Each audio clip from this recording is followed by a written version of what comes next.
This episode of the Hat Makers podcast is brought to you by Hat Blocks Australia, makers of fine timber hat blocks and hat making tools. My, what a peculiar place to have a party. Welcome to the Tea Party, the Hat Makers podcast, where we connect with hatters from around the world, talk hats and hat making to build the community, and share tips and tricks to take your hat making to the next level. Wow. So sit back, pour yourself a brew, and settle in because here comes the show.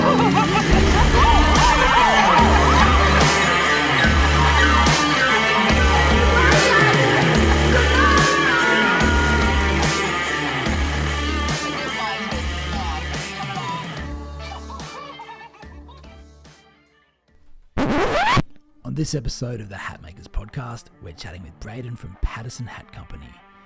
Based on Vancouver Island, Canada, Braeden has been making hats for over 8 years. Bringing classic traditional shapes into the modern day, Braeden's goal is to marry style and function to create a great looking hat that can go to work. Using beaver felt and palm leaf hat bodies, Braeden's clean flowing lines and impeccable attention to detail helps him achieve a finish that most hatters would die for. Listen on as Braeden shares the story of his journey from musician to hat maker on this episode of the Hat Makers podcast. All right, Braeden, welcome to the show. Thank you for having me. Thank you for coming along. Yeah, I've been a fan of your work for many, many years and have enjoyed watching your evolution and seeing where you are now. Thank you. Yeah, it's such an honor to be having a chat with you. Great to be here chatting with you as well. So can we start by telling everyone who you are and where you're from? Yeah, my name is Braeden Paterson. I'm the owner of Paterson Hat Company, located on Vancouver Island in North Saanich, British Columbia, Canada. Canada. Yeah, beautiful. And how long have you been making hats for? This will be my 8th year now. All right. And how did you get started making hats? I got started in Montreal with Samantha Terra Mainville of Heirloom Hats. She's a milliner. Have you seen her company, Heirloom? No, I haven't. I don't think. Yeah. So I guess I don't know where you want to start. There's always that kind of long story or short story, but Samantha gave me my start in teaching me for sure. She gave me the basics.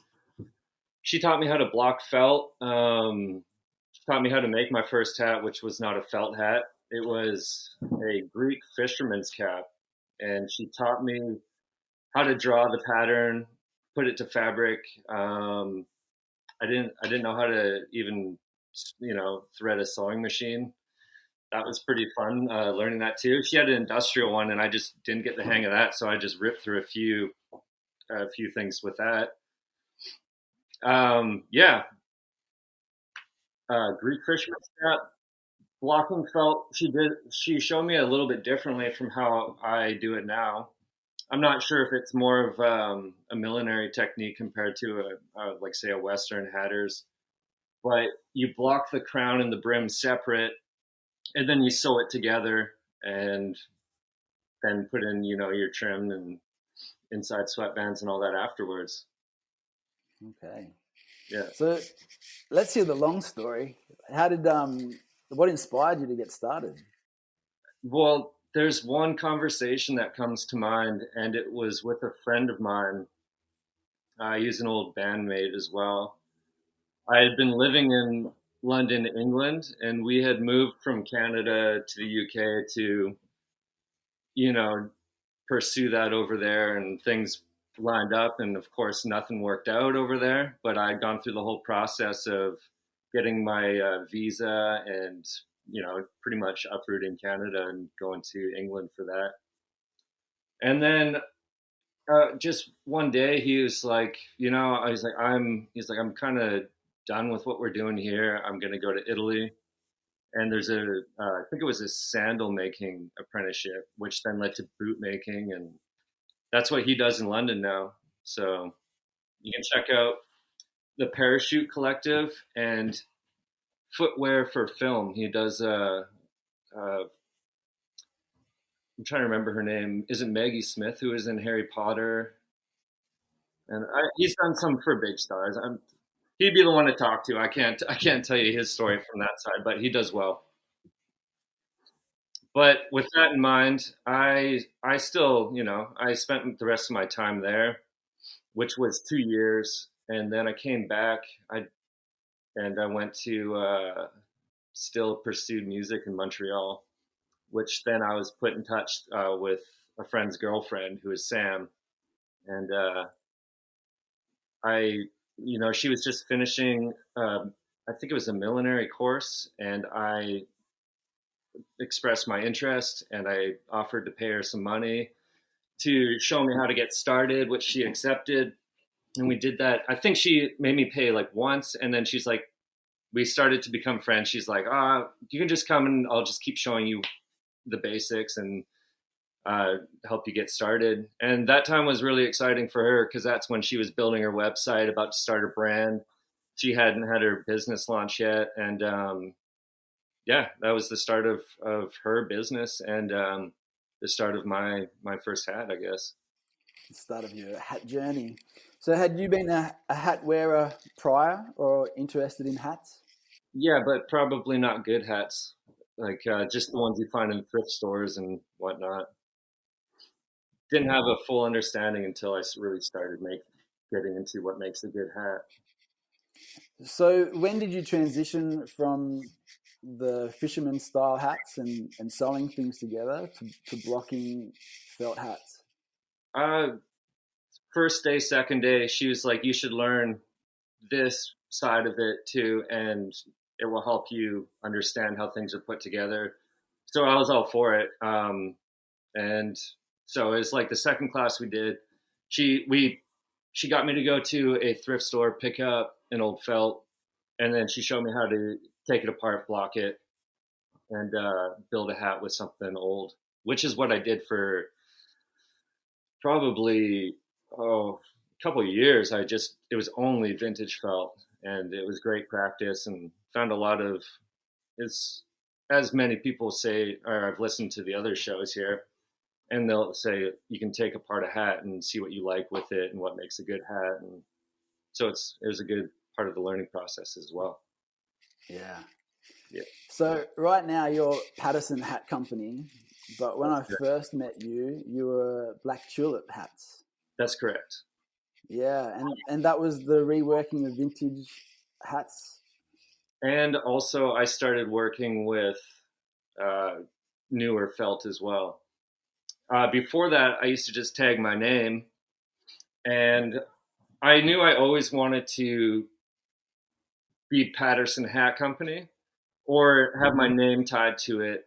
And having the name Black Tulip Hats, it gave me the opportunity to try every hat. I felt like it wasn't tied to one style of hat.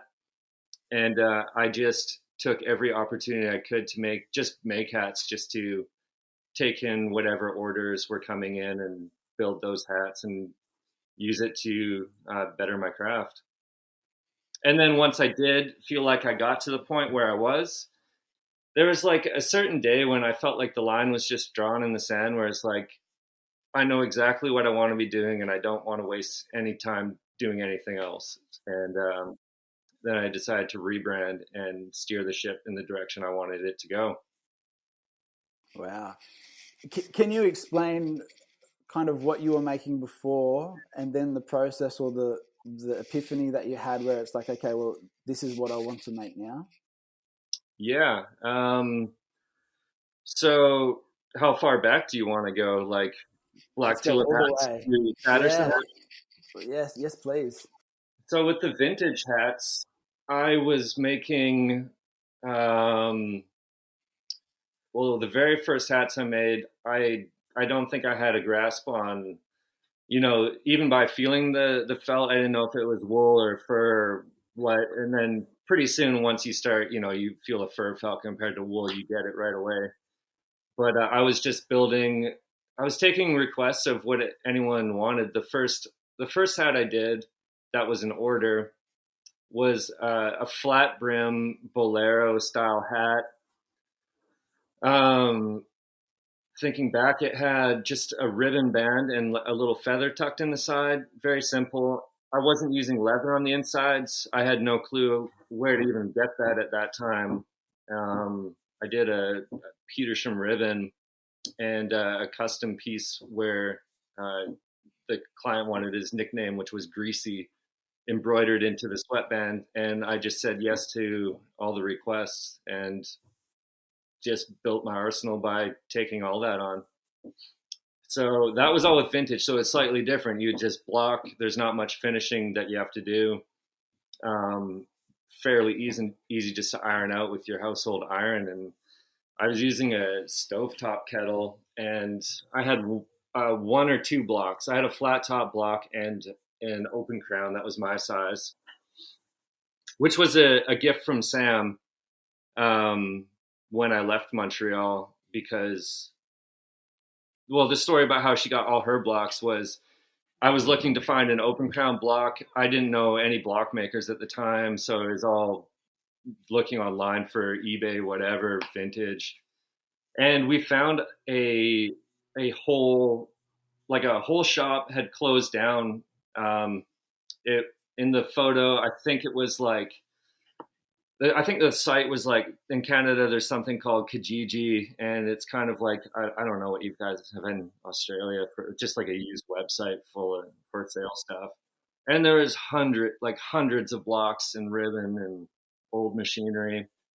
And I sent that to Sam, and she was like, I'm going to pull the trigger on this. I'm ready to go. So we ended up driving. We just rented a van, drove to Toronto from Montreal. And it, like, thinking back, we just met this person online, I guess, and they're like, cash deal, we'll meet here. It was all like tucked away in a warehouse, closed compound. We like drove through the gates, gate closed behind us, had to go in. And then we're kind of realized when we got there, like, oh man, we've got a lot of cash in our pocket, and we're gonna. It all worked out, but I remember we got there, and it was the shop that had closed. The milliner had passed away, and it was her son that was taking care of it. And the poor guy had a rough time. He had, I think, a heart attack the day before, and then when we were in the process of, or not the day before, like recently from all the stress, and his sister was calling him, telling him not to sell it, and he was torn. He didn't know what to do, but Sam ended up buying the blocks, and they're definitely being put to good use and not going to waste. So her business is keeping on that way. And we drove back the same day, and it was a long drive. I can't remember how many hours of driving, but we got a nice piece of memorabilia for the drive or that trip. There's a stretch of the highway that turns into a town. It goes from 100 kilometers down to 60 right away. And then there's one of the flash cams or the speed cams. Yeah, of course. And it's late at night. Sam is sleeping in the side. I'm just white knuckling the steering wheel, holding on. And then if you ever been to Disneyland and like gone on Splash Mountain, and then you get your roller coaster snap, we got one of those sent to us in the mail a few months later. So that was our little photo from the trip. Little memento, yeah. The government's so kind with that. Yeah. And so out of that, to end my search, Sam had some doubles and gave me my size and open crown. She gave me a hat jack and then a vintage stretcher as well. And then later on, I moved back out to BC, and she called me. She had done an interview on a breakfast television show, and someone called and was like, got all these old blocks, and do you want to buy them? So she called me and kind of repaid the favor, and I started my business with those blocks. And I just flew out to Montreal for the day, shoved them all in a suitcase, and then flew right back. Nice score. Yeah. I think I got tons of old vintage ribbon, and I think there was about 8 blocks, other miscellaneous brim flanges, and other things, just like tools. Like there's a little device that just pops in the hat, and it'll tell you what the size is, and Yeah, I picked it all up for $500. Fantastic. And so this was in the Black Tulip days? Just before, I'd still just been doing it as a hobby. And then once I started getting asked about my hat and for orders, I decided to put the name on it. Not my last name, like I said, because I wanted to wait until it was. I felt like my product. I was really proud to put my name on all of it. It was a great name to learn under and just be okay with not being perfect at it, I suppose. Yeah. Do your self apprenticeship. Yeah, there you go. When did you make the transition to Paterson Hat Co. and what inspired it? Well, what inspired it was I was spending a lot of time in Arizona, and I had been to a few hat shops, and most notably when I was in Bisbee and Optimo Bisbee, I talked to Grant and the rest of the crew there, and I saw like the inside of a shop, the hats that they were making, and just from being around, or just like after gaining the knowledge over the years of the hats that I liked, would always be Western. And I always gravitate to more of the traditional classic shapes, marrying function with style. And after that trip, I just knew there was just like this line in the sand. And after that, I just knew I was like, now I've got to start. This is where I want it to head. And then to start, I started doing ready to wear hats I was still like finding vintage hats and reworking them, and I was keeping them very Western and classic. And then I think I had a couple order requests near the end, and I just really didn't feel like it was my style. And I decided it's time to just put a halt on it and then make the switch and then just go full steam ahead with what I want to do. All right. Yeah. And how did that feel from like a business perspective for you? Because I imagine that you were used to getting orders for doing what you'd been doing, and then to turn into something a little bit different might have been a little confronting. Or Yeah. I mean, I wasn't. Black Tulip Hats was in and out of being full time and then having something to support it. I haven't done it full time. I mean, I've only done it full time for the 2 years since Paterson. I've just put everything into it. So with Black Tulip Hats, I mean, it's still been about money because you got to make money to live. So and I remember thinking back in the day, I was like, oh, 3 orders this month, got it made.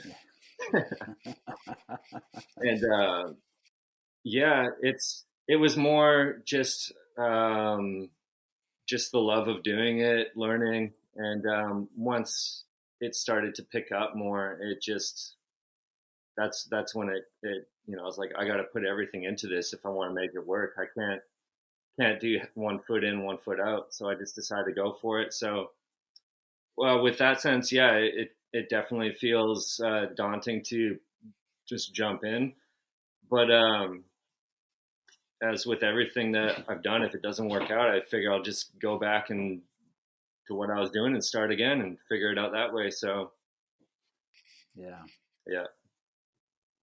So while you were in Arizona and checking out some of these other hat shops and hat makers, yep. Did your style of hat making change from watching these other hat makers? Yeah. The way that I found that I got the most out of it was I was already pretty well on my way to learning or trying to figure out on my own. And I had really dived into like one piece at a time, whether it be, learning your sweatbands or, blocking felt, just really got into it. So I'd have very specific questions. It's like, I get to this point, here's what I'm doing. And then I'd have little conversations about how to get to the next spot. And then that's kind of how I've done it in baby steps all the way up. But as far as like the style, I was drawn to going, or like I chose the shops that I wanted to go see because of the style that they were doing, and I wanted to pick up on what they were doing and to better my own. And was there anything specifically that changed from before that trip to after that trip? Specific, what kind of specifics? In the way that you worked with the felt or with how you produced the hat? Yeah, I mean, I feel like it's changed. Well, obviously, it's changed quite a bit from the beginning, and you get little tips along the way. And sometimes I'll go like, especially the pursuit of finishing and pouncing. Everyone's got their own kind of secret formula to it, and you can try, if you get someone that you've got good rapport with and really dive into it and talk about it, or um, you can try their way, but then whatever works for them might not work for you. And it's yeah, so, and you take, definitely it changes how you do, like you're always trying new things and trying to figure it out. And so yeah, I guess specifics in that sense, you get little tricks. And whether some people, like, say for instance, whether you burn the felt or the quick flash burn afterwards, or if you leave it, sometimes or for some hats it'll be great, and other times or for some hatters it will be great, and other people absolutely not. It's all preference. Depends what you're doing before that point too, to build up the hat. So Yeah, because looking at your hats, you definitely have like a beautiful finish, especially for a clean hat. thank you. I've put a lot of time into to figure that out. I can imagine that you would have, because you do see a lot of hatters, especially a lot of newer hatters. It's really hard to get that finish that you get on a hat, and especially with a clean or a lighter colored felt.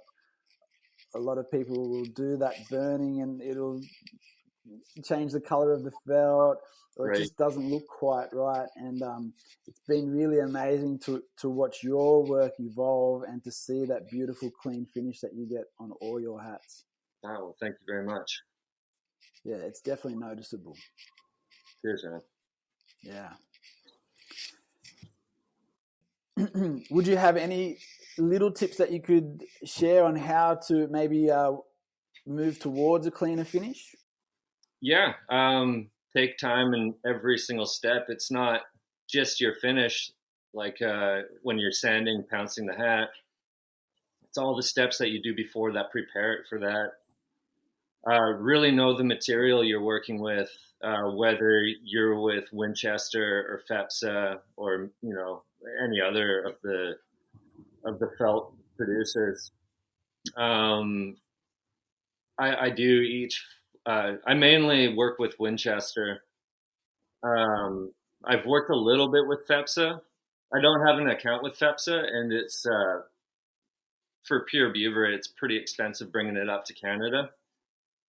Um, I've done some with Millinery Warehouse, and similar. Like I can get it to a similar, like very close to what I do with my Winchester felts, but it's a whole different build for me. Um, like I noticed that with my Millinery Warehouse builds, I can't get it that wet, or it will. It's not as color fast, or it will push the shellac in ways that it doesn't in other felts. So it's just, you got to know the material for sure. A lot of trial and error to get there, but take the proper steps to do it right, getting it up to the point where you're ready to sand. And obviously, if you've got lumps in your felt somewhere, you're going to want to smooth that out because it will show up in when you sand.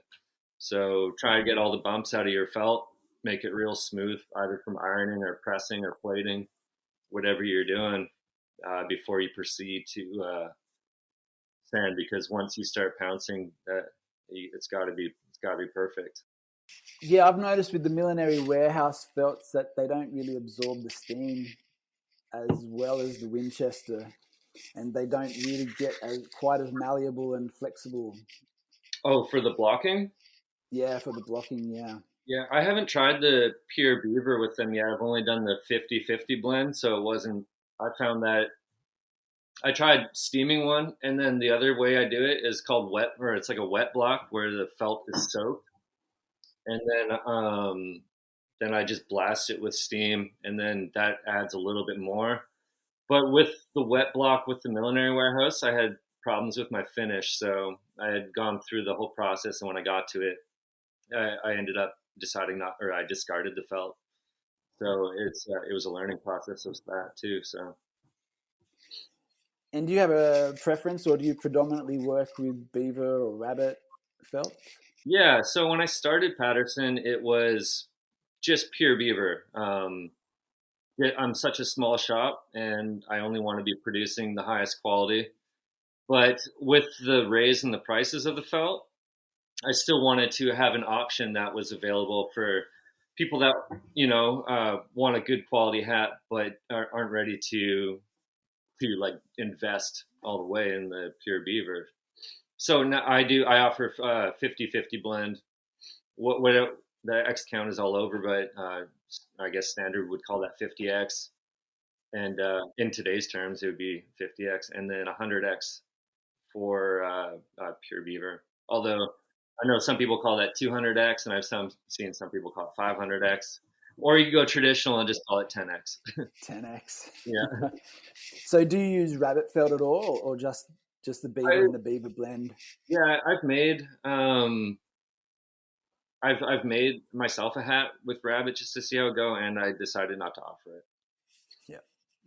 Yeah. And what's your process like? You mentioned plating back then. Is that something that you do, or is everything by hand? So that's the most exciting thing about the hat shop right now is I've ordered the plater, the pneumatic press, or the hydraulic press.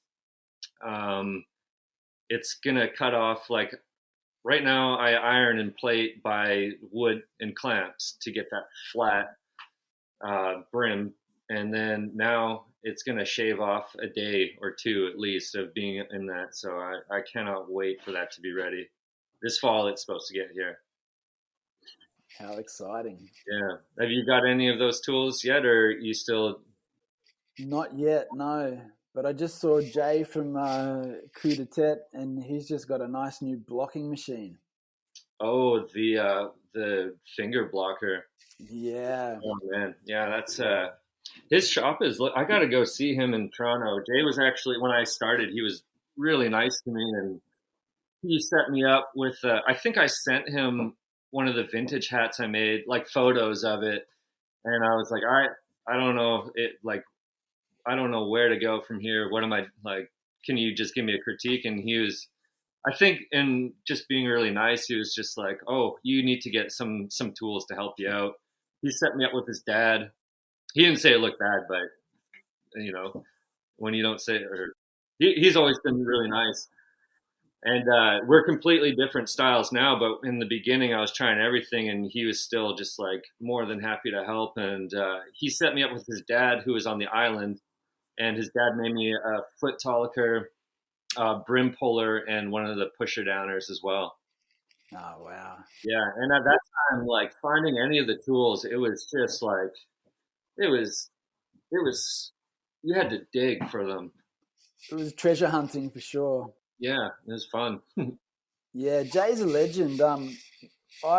Before I started, I messaged a couple of hat makers with a few specific questions, and Jay was the only one who answered back, and he answered with a really long email full of encouragement and really good advice. Yeah, likewise. Yeah, I tried reaching out to a few people as well, and Jay was more than helpful. Yeah, it's really good to see what he's doing and where he's going with it. Yeah, definitely. In his shop, it looks like with all the he's even got the old Singer sewing machines, and like, not the replica. I think what are they? The ASM machine. But he's got like the old one, so the old 107. Looks good. Hopefully it works well. Yeah. They're pretty sturdy. I'm sure you could fix them up if they're not. Yeah. So the new plating machine's coming. What about the rest of the workshop? Yeah, this is first, then work a bit, save up a bit. And the plan is plating machine first, then I'm going to get the crown iron. And after that, I'll get the sewing machine, and then I'll be ready to switch gears, so to say, and still have with the extra help from the machines.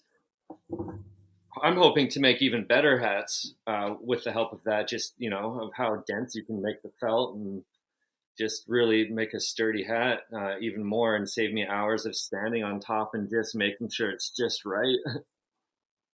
And then that's going to be down the road. And then after that, I will either stay on the island here or move and get a storefront. All right. Yeah, that's the goal to work towards. So, not just knocking things off the list one at a time as I go. That sounds great. Is there a Canadian brand of hat, like an iconic Canadian brand of hat? Oh yeah, Smith Built. Smith Built. Yeah, the one. That's like the Canadian Stetson. Yeah, so they've been around since, I believe, 1902. You should probably reach out to. I think it's Cody. I think his name's Cody. He's the master hatter there. He'd probably be an interesting guy to talk to on the show. Or Brian. I think Brian was the head hatter there before. Can't remember Brian's last name right now, but I talked to Brian about going to work for them. And when I was doing he said, he's like, there's just no business to have you come by the shop. And I was like, oh, whatever, I'll just come. And he's like, no, there's just nothing. He's like, if you come 3 months before the Stampede, we'll get you in, and just like you can start learning the basics.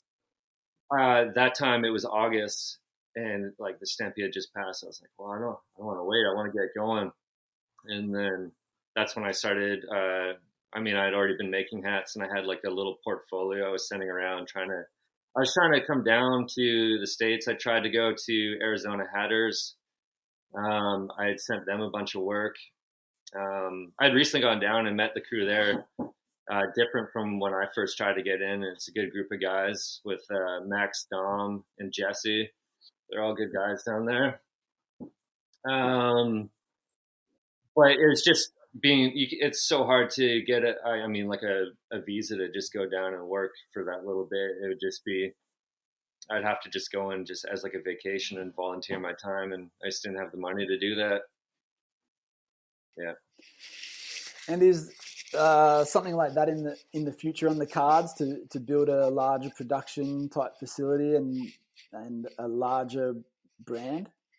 I think my idea has never been to expand to like mass production, but with the help of these tools, I think I'll be able to up the amount of hats that I do per month. Right now, I'm only comfortable with felt. I do 20 palm hats a month, and those are like an extra shift that I just have been putting on to the ends of my days of felt now. But I only make.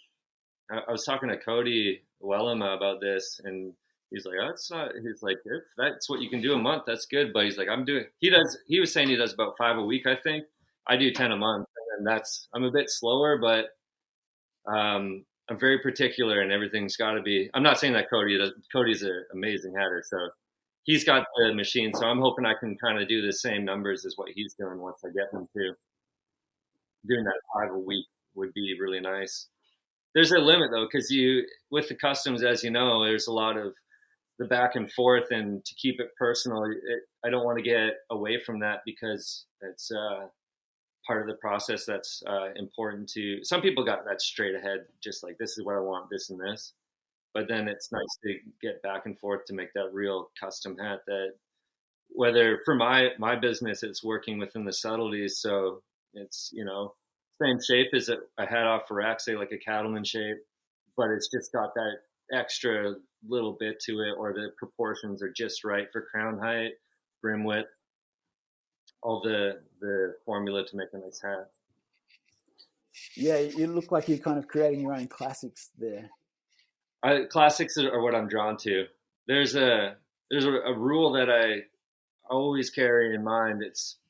I don't know what we'll call it. We'll name it the 50-50 rule. And I always think if it looks as good today as it did 50 years ago, it's going to look just as good 50 years from now. And it's my job to build that, build up the hat to make it last that long. And it's always in the back of my head, striving to get that classic look, but in modern day. So that's been my goal since I started Paterson Hat Company. Yeah, absolutely. I am in the same kind of position, or in my mind anyway. I like the idea of a really well-made classic style hat. And right now, I guess you could say it's a bit of a fad with hats. And like this, Okay. All these distressed and lots of adornments on them. And that may not look so good in 50 years' times. Yeah. Sorry, I didn't hear what you said there. And they will definitely not look the same in 50 years' time. That yeah, that's true. That aesthetic will change, but a classic made hat will last well into the future. Although the classic made hats now will be looking like the distressed hats in 15 years from now, so it might still be around. True. Yeah, that's true. Yeah. With your sanding and pouncing process, are you using an electric sander, or are you doing everything by hand? I do both. I offer 3 different finishes. I do a grizzly finish, combed long hair, and then that tight suede that it's it just the ultimate soft to the touch, and all they're different and hold different qualities to it. For working hats, the tight suede, it's great because you just brush the dirt off. If you finish it right, it'll just the rain won't hold on it. You get into the long hair hats if you're in a really dusty work environment or wherever you are, and if you're not brushing it every day, the dirt will just work its way in, and on your crease marks, it's just going to be like sandpaper right in there. So for the really tight suede finish, the only way to achieve that for me is with the using the electric palm sander. And I have done it down to, I do, the suede, you got it. For me, I prefer the palm sander. It is possible to do it by hand, but it's just not quite as fine. But, using the palm sander, hand sanding is really safe if you want to get down to there. If you're not sure about your shellac spots and where, if it's even or not inside your hat. If you've pushed around the shellac when you're ironing it and then you use the palm sander, you're going to see that hot spot right away, just that white shellac mark as soon as you get down. So it's a very fine line of finesse with that. That takes a bit of practice, but not impossible. Yeah. Something to research and to experiment with. Yeah, it comes down, another tip too that would have been helpful when I started. It's all like, makes perfect sense too, right down to the block that you've used to, pull your felt over. If you've got bumps, like I use this guy, where you can just see it's just, I would always get these unfinished marks right around there when I was doing it. This was one of my first open crowns I had, and then I realized I should have put, bondoed it or whatever to fill it, so that smooth surface or rough surface is going to translate to the other side of your hat. So if you're going for the ultra clean look, make sure that you start with a smooth working surface, because that's just going to translate right through to the other side. That's a great tip.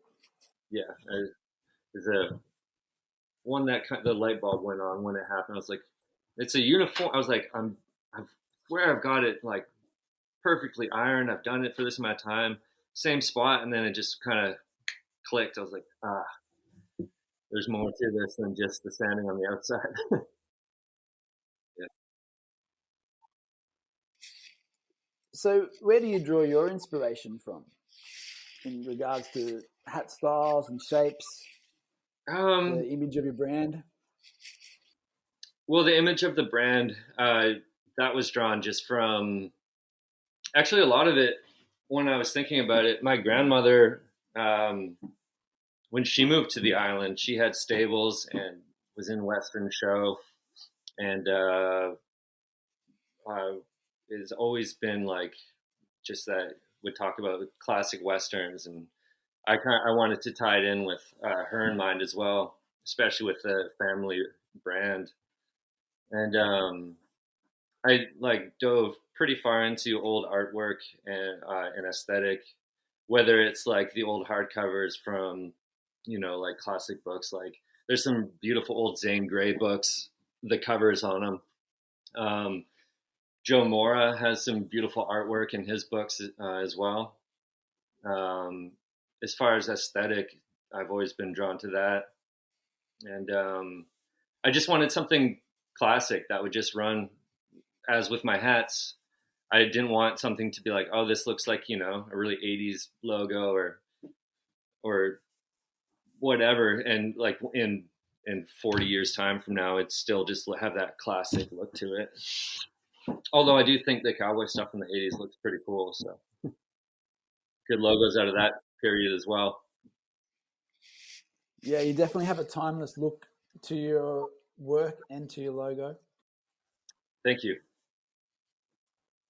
I'm excited for you and for what you're doing because it looks like it's going to last a very long time. I hope so. Now we'll just see over the years how the hats hold up, right? So far, so good.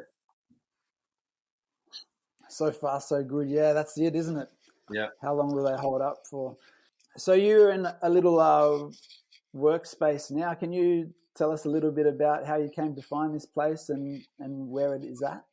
Yeah, I saw it was like basically an ad in the newspaper, and it was just like barn for rent, and it was close to home. And I'd been looking, I'd gone all over. There's some spots available, but nothing quite had, nothing felt right. I was looking at, I was ready to move off the island and either go to the interior or over to Alberta or Saskatchewan. But then this came up and it just felt like it was the right spot. And for now, it's been perfect. It's been home for 2 years. It's it's not a storefront. It's just a workspace. So I bring people in by appointment only. So I rent, there's probably about 12 or so barn structures on the property. Historically, it was an oat farm, then was a dairy farm, and then there was a racetrack just across the way where then this was the stables for it. And now the long barn that I'm in, I rent out as my hat shop. And there's a few other people making things within this barn, but yeah, it's been the perfect spot to call home for the shop for the last 2 years. Yeah, it looks amazing. It definitely suits the rustic aesthetic. Yeah, it's a beautiful spot to work at every day. So you do appointments for custom orders. Correct. I've also seen that you send out a hat fitting kit.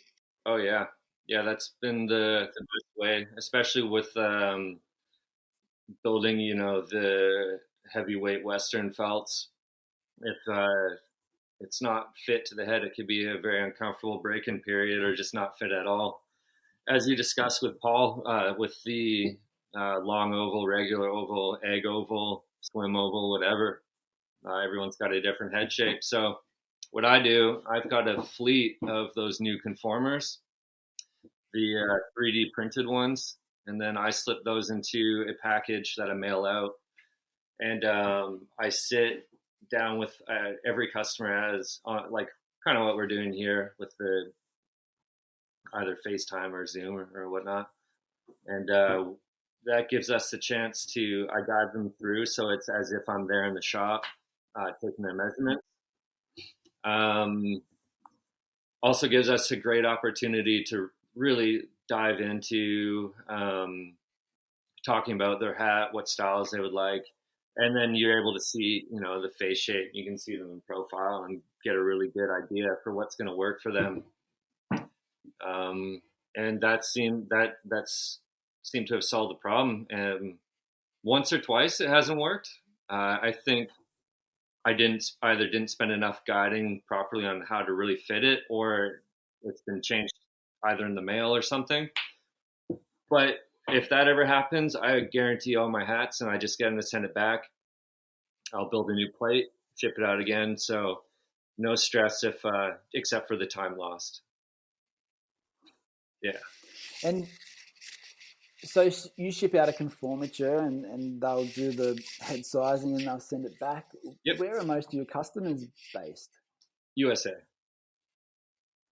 Alberta and interior BC. All over from the States, everywhere from, the South to the Western States. I've done a few to Europe. I've done one to France. I did one to Australia recently. Do you ship out the conformature to them? Europe, but I was just jumping to that side. Sorry, what was that? Sorry, do you ship out the conformature like to Australia? I offer it, but it's about $300 to ship it to Australia. A bit pricey. If they don't wish, I always like to say that, it's really part of my hats, and if you're ever able to, or if you're like a long oval or a round oval, we can do it that way. But it's just not one of the things that I really pride myself is that perfect fit where there's nothing, it's just slips right on. So whether you're working or it's a windy day or riding, it's on there good. How would you say the ratio is compared to in-person orders and those that you gather from online or from different parts of the world? Yeah, I would say about every 2 out of 10 orders is in person. I'm on the island, or Vancouver Island, so there's mainland BC, and then you take an hour and a half boat ride to the island, and then we're actually, if you look on the map, I'm at the southern island, and then further south is the city of Victoria, and then just across the water you can see Port Angeles. So we're it's right there by the States. So we get a lot of people coming up too. So I've had some people make it a part of their destination spot to come, which has been an honor to host people that want to come to the island to just come down to the little hat shop. And just because of the size, as far as ranching goes, that's Alberta and Saskatchewan, interior BC. There is a small Western community of people in Western show, reiners, there's barrel racing.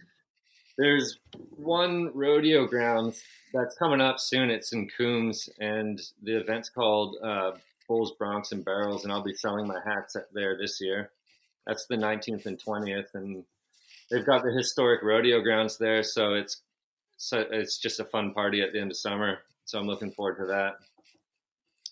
And then that's kind of where you can connect everyone on the island that's kind of involved in that community is all there. So you just it's all put together, and you get to meet a lot of people, and everyone seems to be having a good time and really friendly. So it's good.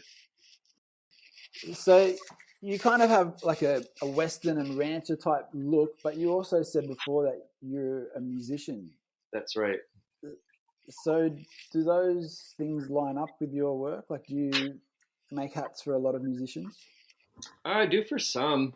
The most popular shape with musicians has been that kind of classic 50s, 60s look with the mule kick at the front, very high, like Ernest Tubb flange or Bob Wills. Almost similar to what Charlie Crockett wears these days for his hats. But I haven't done too many for musicians. It's mostly goes to people, that hats used for Western show or cowboying, work, rodeo, working folk. Yeah. But Hard-working hats. yeah, I think probably most of my musician friends uh, that have inquired about the hats, it's just a little bit out of reach being a musician around town, unless you're doing quite well. Have you made any hats for musicians who are doing quite well? um, Made a hat for my friend Johnny. He goes by Johnny 99. He's a guitar player. He's kind of doing a circuit all over. I Every time I see where he's at on Instagram or whatnot, he's in Portugal or whatnot and playing with all different kinds of bands. So I think that would be probably the closest um, to a famous musician. It would be him. So yeah, no super names or big names to throw your way. Maybe there isn't. I just So, are you still playing music? I play guitar. Or actually, not that often this summer since the palm leaves came out. But before that, it would just be it's something that's just always out, and I'd always play in the evening. Yeah, I've seen a few little inclusions in your reels every now and then. Yeah, something to give me an excuse to show off the hat and play some guitar. Yeah, some nice sounds. Yeah, I like the folk style finger picking. I was gonna say, or country folk style. Yeah. Tell us a little bit about the palm leaves that you've been doing. I've noticed they've been going off as of late. Yeah, I wasn't sure how they would do. It's a click and buy option. Well, it's made to order on the website that you can go there and buy it. I offer a buckaroo shape, cattleman, and an open crown with the two dimples on the side. The buckaroo and the open crown, those are pretty much set shapes. But cattleman, I left it pretty flat and for the brim, and then people can choose what their brim shape of their preference. Um, those are sold out now for the summer, and I'll bring them back next spring. I think if there's time, I'll just build them all to size and then offer it for sale instead of, like I said, what I've been doing now is I've been working my regular 8-hour day and then tag on 2 to 3 hours afterwards building palm leaf hats to try to incorporate it.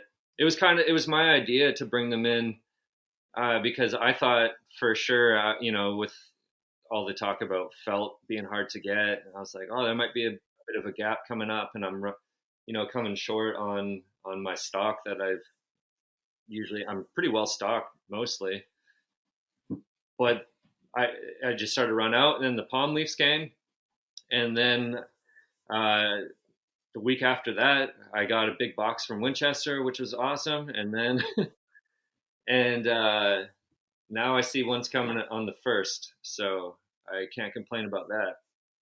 But this is all to put in perspective. These shipments that I'm getting, a lot of times friends will be like, what? I placed my order and like it's months out that they said, but these I ordered.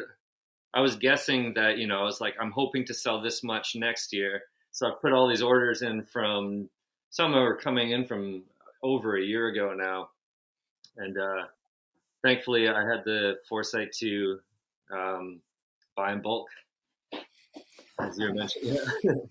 Yeah, as I keep getting told. Yeah. With the palm leaf hats, are you making them to custom fit, or are they just the standard shape? Yeah, I build them to a round oval. They're soft enough that if you know your long oval, I'm happy to set it to long oval. They don't. I don't think they require the custom. You don't need the head plate put in there. They're soft enough and forgiving that they've got a little bit of stretch. So I build them to the point where so when you get it on, it's gonna pull itself into shape. And I've experimented with building a size that was a little bit small for me to see if it would pull the brim shape out. Seems to be holding up pretty well even at that. So I decided not to. I think for the price point I'm offering, adding the custom would be starting to get a little bit up there for what you'd want to pay for a palm hat. Yeah, but they're great.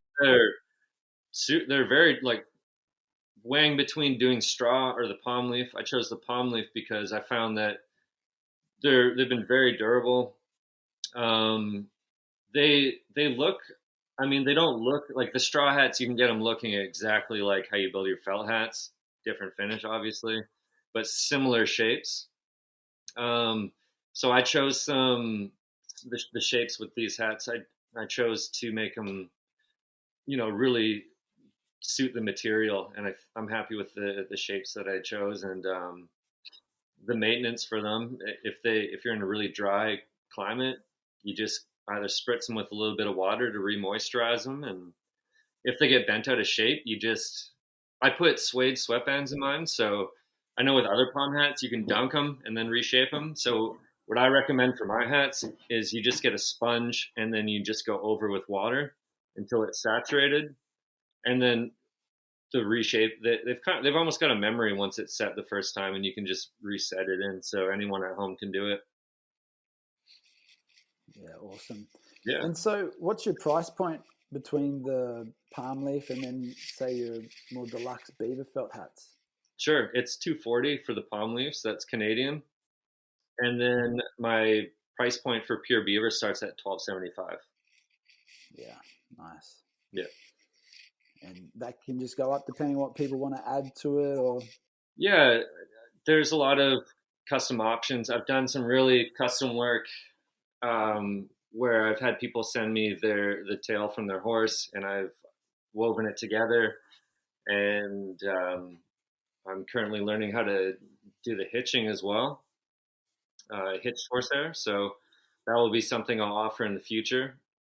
Uh, there's other little add-on pieces like, special custom leather hat bands, or if people want an edge binding or certain rolls, or just, little pieces that take that extra bit of time. Then I add that onto the top cost. I think 12.75 is roughly 950 US dollars. So I would say that's on the lower side of things. I think 1200 is probably the standard right now. And the conversation is like, where do you, because with the price, how I'm sure with, I'm not sure who your felt supplier is, but with the raise in beaver and all that, it's things to consider. But I've seen other similar hat makers in Canada who are now $1,600 Canadian, which I think is probably around the 1,200 mark for US dollars with the exchange and all that. So something to consider. But right now I'm happy where I'm at. So.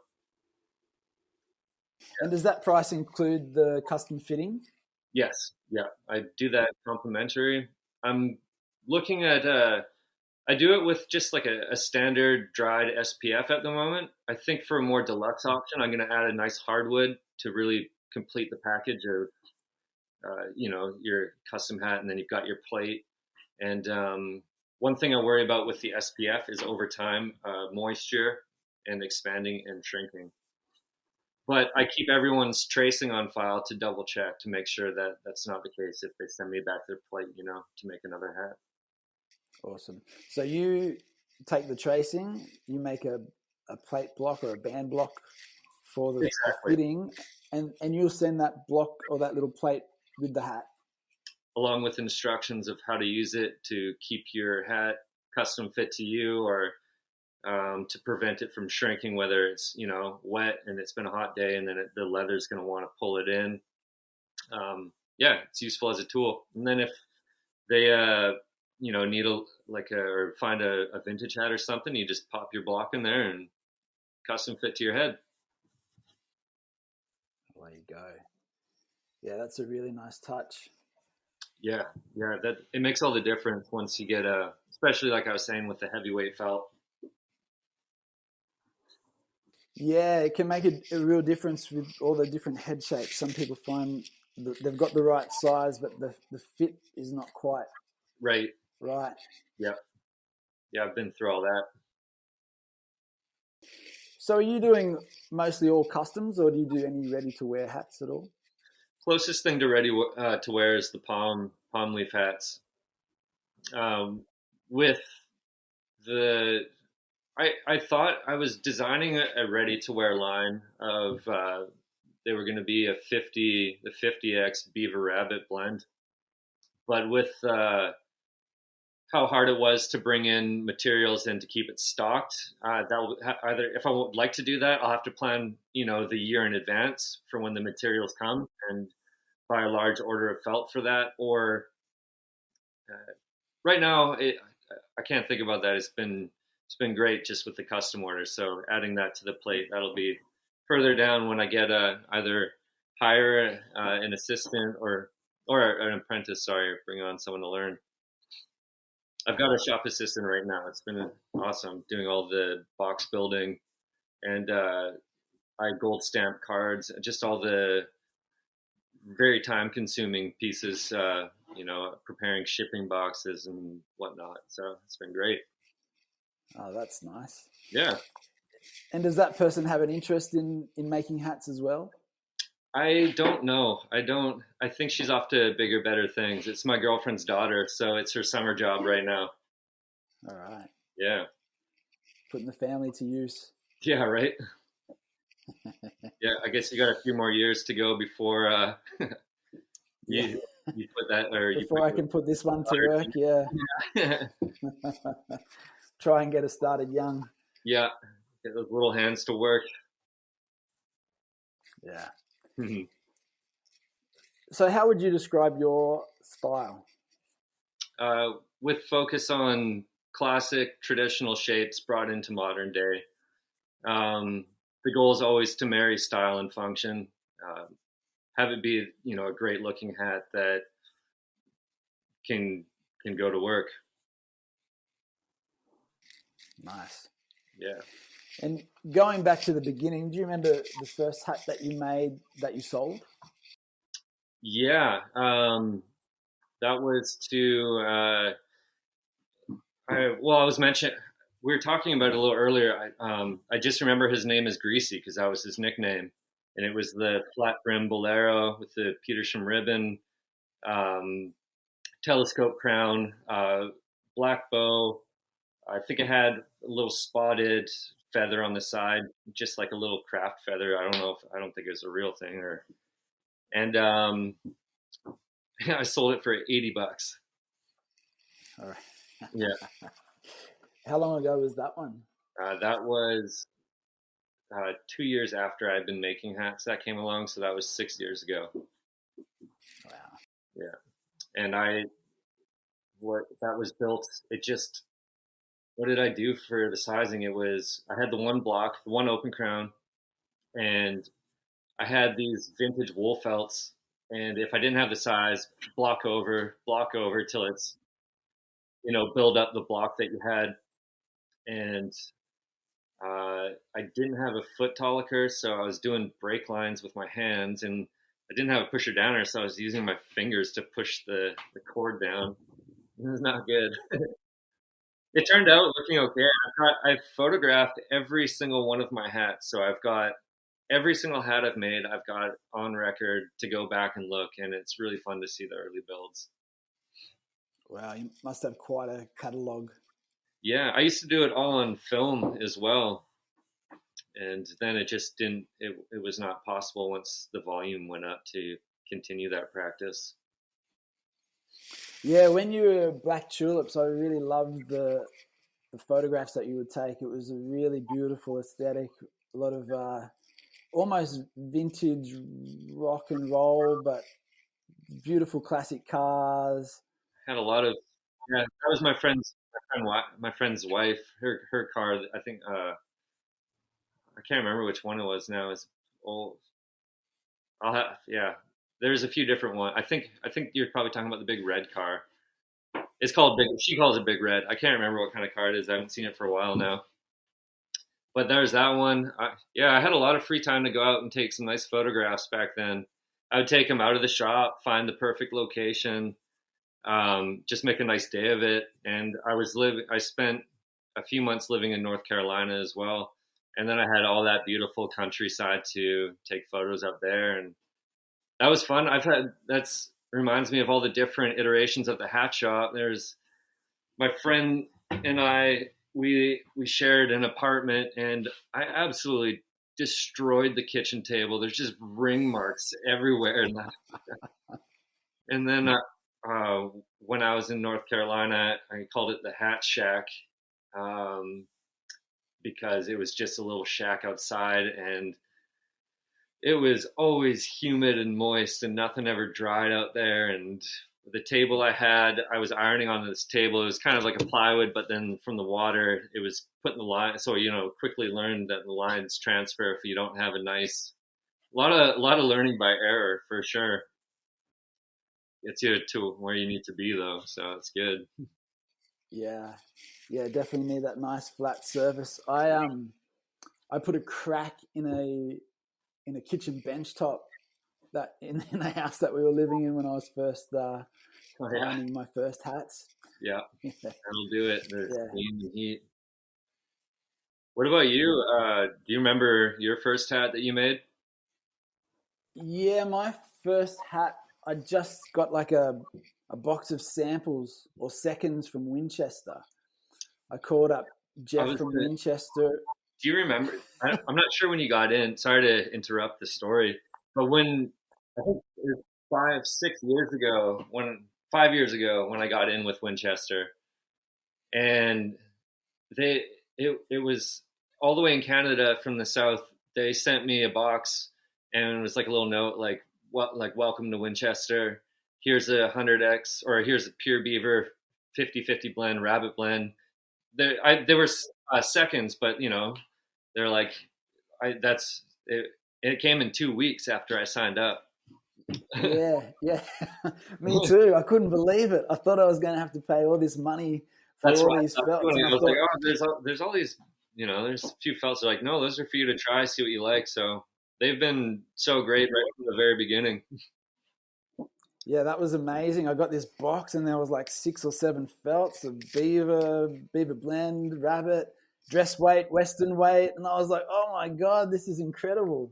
Yeah, those is. All of a sudden I had 6 new hats. Yeah. And my first hat was a black fedora in a dress weight rabbit felt, and I had this horrible polyester Peterson style ribbon. Right. And I didn't know how to sew a bow, but I tried it on, and I put 3 little echidna spines in it, and I sent it to Jay from Coup de Tete, and he goes, "Yeah, nice hat, man.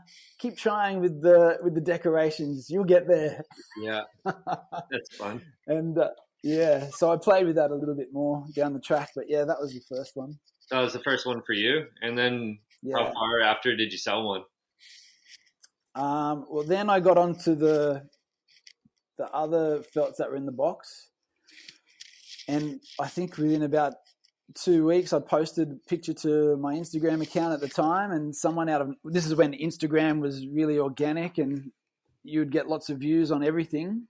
Yeah, and someone said, "Hey, how much is that?" Right. Oh, that's great.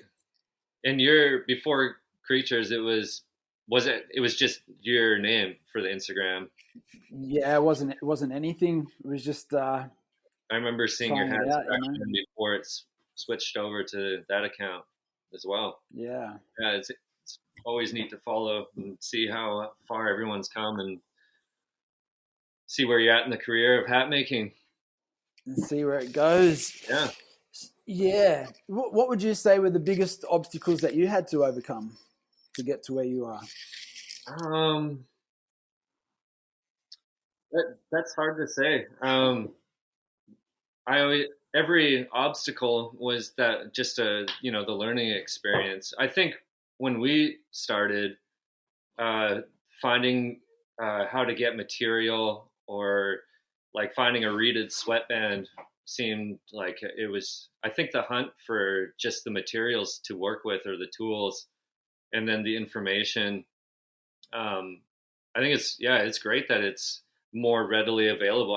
I still think it's a little bit of a hunt to find stuff, but I think the biggest obstacle was just, maybe also a blessing in disguise, because I learned how to do it with all the makeshift tools and how to work this out without saying like, oh, I need the tool to do this and there's no other way to do it other than by having the tool. I was just kind of settled with the thought like there is no tool for this, so now I need to figure out how to do it.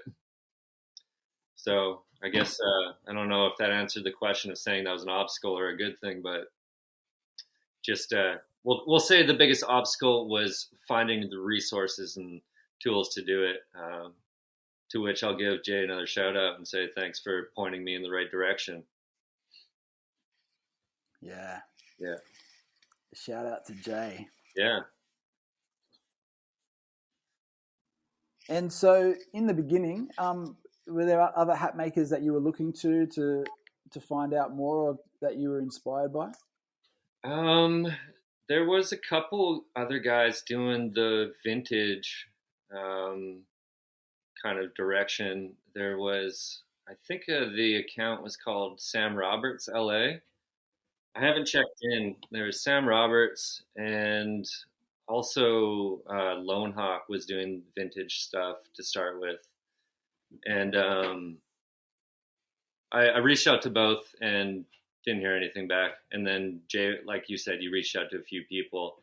Jay was the one that got back. So, but yeah, that's a totally different direction. That was still in like, I think they were some of the only, like, I knew some people that had one of their hats and they're like, oh, you should check out this stuff. And I just like didn't know where to go other than that. I don't think Smith Built had an Instagram back then, or the website was pretty bare bones too. But there was always like, you'd always find Smith Built hats in the thrift shop, so I'd go and look for them. But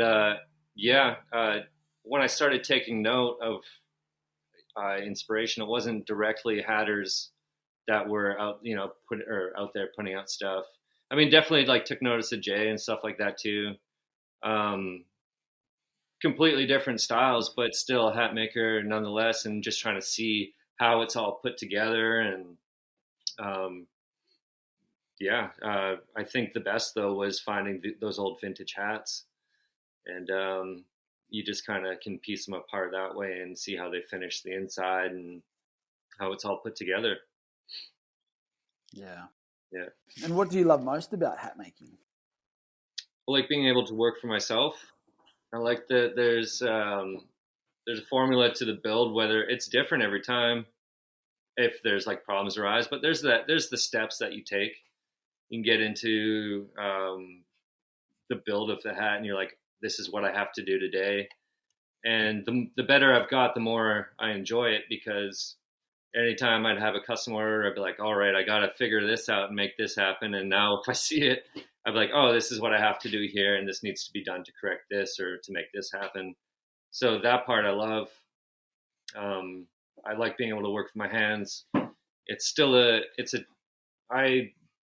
Before getting into hat making or leaving to just do session music, I was apprenticing carpentry. So I find that hat making is still a trade, but also it's creative. So it's blended the two that I like. And I'm able to set my own schedule. Although, as I mentioned to you earlier, I feel I'm working maybe a little over the amount of what's considered healthy, but you got to work for what you want and get it. Absolutely. Yeah. Absolutely. And do you feel that you've got like your hat making skills and process, shapes and designs down, and that's pretty much where you want to stay with? Always learning, for sure. I've worked really hard to come up with my own style within the confine of a classic hat. Simple, subtle things will make all the difference, I find, to separate it, whether it's being a slightly higher crease, slightly sharper crease at certain areas, or how you round out your crease lines on your hat. Little tiny things I find really separate it, and so all the fine details that I've worked on to, like I said, have my own style, where if you say like see a Gus hat and a line, hopefully you could pick out that's a Paterson hat, that's a Smith Built hat right there, or everyone's got their own style within the classic hat. Yeah. And are all your crowns and brims shaped by hand? Yes. Yeah. Yeah. Yeah, I've got like, when I first started, I was doing the curls by like thumb and hand at the edge. Someone told me like, oh no, you get a brim shackle for that. Yeah. I was using a rope. I cut a piece of rope. It was like thick rope, and I would just like roll the brim over, and then just hit it with steam, and then kind of like make my hand into the shackle, and then finally I realized that that's not the way.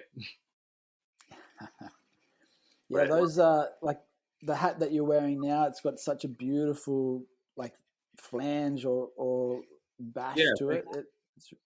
And that's all by hand.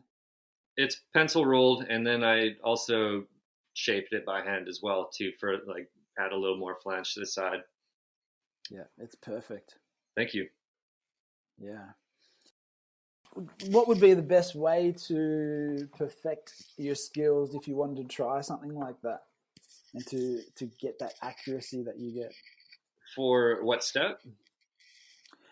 Just to create those beautiful curls and shapes to the brims that you make. Um, just I mean, if you've got a felt that you can work with, and you're not putting hard lines in it, you can practice and then press it or plate it and then practice again. There are certain points where to start with the shape of the brim, whether you've got like a wide shovel at the front and you're making your two marks. There's so many. If you look up, I think honestly the best if you can just go and look at what hat shapers do. There's so many videos out there now on. You could just probably put in like hashtag hat shaper, Western hat shaper, and it'll just a whole bunch will come up, and they show every step where they start, and then you can find what works for you. There's a bit of a formula to it as well, where you start, whether it's at the front or if you're curling the back first, or instead of I my recommendation, if you're able to, is try to avoid the hard lines. Like, don't think of making one line. Everything's got to flow all the way around, and then that's going to hold the structure of your brim too. If whether it's like, say you hold it and then you bend it, that's going to create one line, and then you'll have a flat at the back and flat at the front, which you'll then have to shape. So you want it all to continue in a flow. And there's some styles where you make the hard lines to get that hard shovel at the front, where it's just that straight flat line, and then it comes up hard at the sides. That's a style too. I was always taught to avoid those hard creases because it will pull the felt just a little more. So I always leave mine just a little more rounded when I do the flat shovel front. Yeah. But if you can just watch and see, there's a few different techniques. There's some people that will roll it on their belly. I sometimes do that. There's a few people where they grab from the back and then we'll roll it out to the front, and then we'll press it on the table with your ruler to see how wide you want the front. And then following up by you steam the sides, and then you do that. Hopefully people can see the video, because probably the way I'm describing it is it's not going to make sense. But you hold it, and then you hold it and made that. You get one chance basically to if you want to be really clean. It's got to be that clean break line, and you got to make sure it's not hard at the back because it goes into the roll at the back, and then at the front you get that nice crisp line, and then it kind of makes this kind of look here along the side of the brim. No, that's beautiful. I've seen. I think it's is it D Bar Hats? He does a couple of DRJ, or on a couple of videos on also look up YouTube. what are they? Cowlot does a lot of hat shaping videos for Western. Who's that one? Sorry. The Cowlot. They're on. You find them on TikTok or Instagram or wherever you go for your hat shaping videos. Yeah, your hats just flow so beautifully. Do you just do everything by eye, or do you make any marks for measurements to get the symmetrical? Always, yeah. I mark the center point. So with the conformer, I get them to. I always line up the bridge of the nose. So then when you do your center crease, you're not, it's not way over here or here. I mean, it's human to have a human touch, to have a little. It's doesn't have to be exactly perfect, but I always mark it, that center line, and then I know where to go from there. And when I get that center line, I figure out the rest of the hat and where the brim's going to come forward to that. So the one important line I do is the lining up of the bridge of the nose. Some people's faces aren't symmetrical where it's right in the middle, so you have to have it a little bit, still at the center, but basically it'll get you a good starting point. Fantastic. And do you have any favorite hat makers that you follow or? Yeah, of course. There's John from Folklore. He's a good buddy of mine. I met him down in Tucson. Do you follow John? Have you seen his work? Absolutely, yeah. This is Folklore. One of my favorites. Yeah, this is Folklore. The details that he puts into his hat, either from the perforated marks of, putting the name, it's like those hats are definitely from, like, they look like they're pulled out from another era of the finesse and detail. I don't even think he stitches the back of his sweatbands. They're just cut so perfect that they just sit perfectly flush. And he's his dress hats are pretty great. So I like him. He's an all right guy. Cody from Wellama. We also chat in the pursuit of finding the perfect finish, and share the same sentiment about always trying to just get better and better at that. I've mentioned Smith Little a few times. Those guys are the classic Canadian hatters. There's I'll mention some more. There's Samson from Prairie Wind Hat Works. He is over in Alberta, so that's another Canadian boy. Who else we got? I mean, there's so many. You can go on and on and on. But yeah. So also I really like John Morse, his work at Rocky Mountain Hat Company. Yeah, Rocky Mountain. Yeah, they're great. Yeah, he's got some good stuff. I believe, I don't know the whole story. I'd be interested to hear. So maybe if you can get him on the show, I'd like to hear what I don't know if his dad had the shop before or if it's him, or if not, I'll just give him a call or go visit him down there. Find out. Yeah, I'd love to get John on the show too. He's definitely one of my favorites, and also I've had a lot of requests for him. Oh yeah, good. Yeah. Everyone loves his work. Yeah, so what's something that you know now but wished you knew in the beginning of your hat making journey? Just stock up more on felt. Yeah. I had really great advice from Sam. It's the sentiment of just take baby steps. So I don't know if this is, I wish I knew this, because I did know this, but I'll share it because it just really get into every aspect of the build of the hat.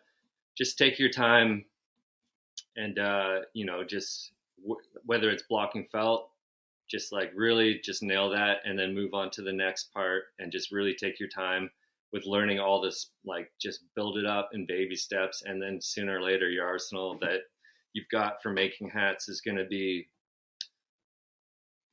far greater than probably what you thought you'd learn about it.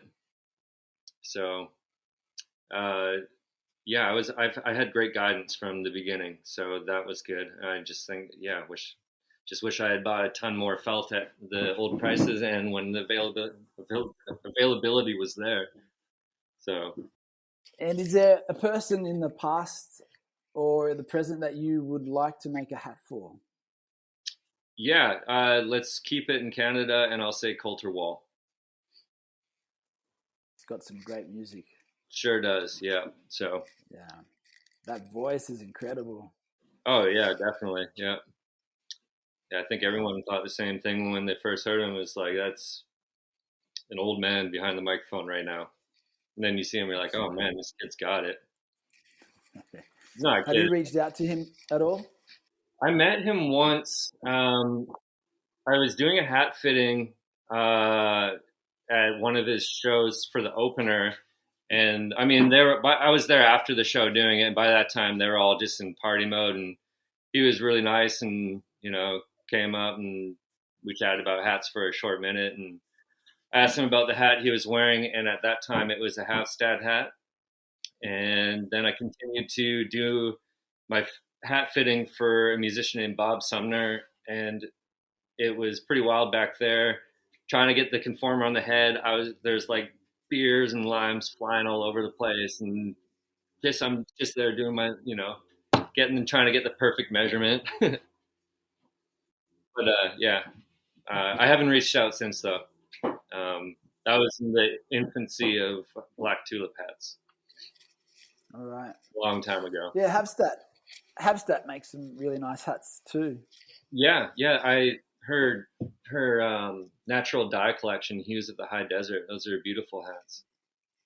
Yeah. I really like what she does. Add her to the list too. Like I said, there's so many. Yeah. All right. And any future plans other than getting the plating machine? Yeah, just sticking to the plan, like I mentioned to you, where it's the tools next, storefront, and I think that's as far as I've looked into the future. So I have an attainable goal to work towards and achieve, and gonna stick it out here on the island. It's not so bad, and who knows where is next. So that's all that's in the future for now. Maybe once those machines come to, I can fast forward a little bit to that time and start thinking about hiring an apprentice or someone that wants to join the company. Yeah, might have to make a move over to Canada and see if I can go under your wing. Yeah. Oh, you're welcome to come over anytime. Do a big vacation. I'd love to. It looks like beautiful country over there. Oh yeah, it's great. Yeah, nice part of Canada that you're in. Yeah, it's probably you're in a little seaside town, or mm-hmm. Yeah, it's similar here. I mean, on my break, I could walk to the ocean if I wanted to as well. I'm in the peninsula in North Saanich, and it's just farmland tucked away, and then down south is where the city is, and then there's the bay that you can go to, and there's the ocean all around. So yeah, beautiful part of the world. Definitely, yeah, lucky man. So, do you have any tips or anything that you could share with any up and coming hat makers? Any words of wisdom? Similar to what I was saying before, we'll just review what we talked about with as far as pouncing. Make sure the blocks are great condition. I always find I work best if you don't put yourself in a situation where there's a rush, and just be realistic with the time frame that you've got to do things. And I always say good work is better than like trying to rush it out just to please. I think your client will be happier if you took the time to do it right.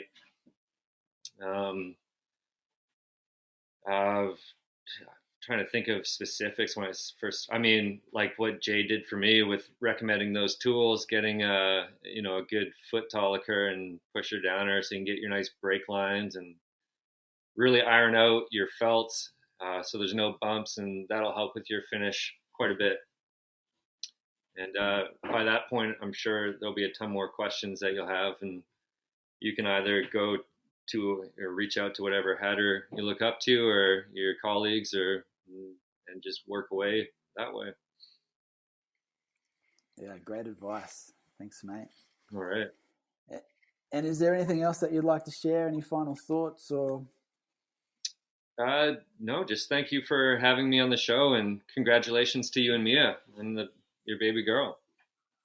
Thank you very much, mate.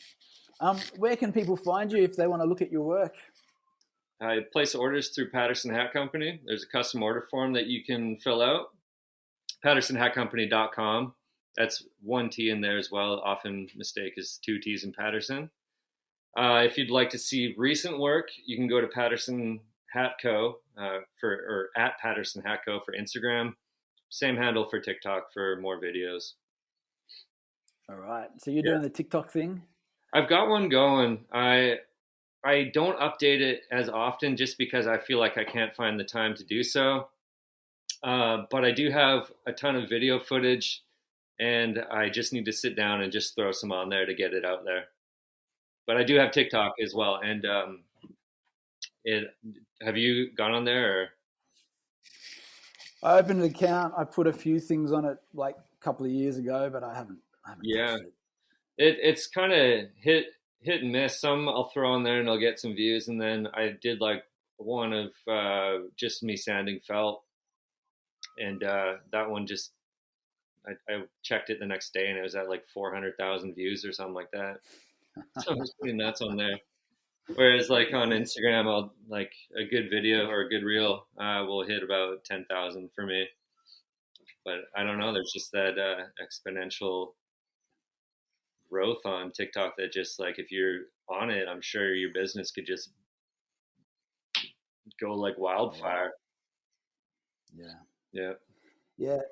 Oh yeah, I just have to say you do have some really beautiful video as well. Just short clips that capture a lot of emotion and a lot of drama, and that's just me and the camera on the tripod. So run and hit record and then try and work and make it good.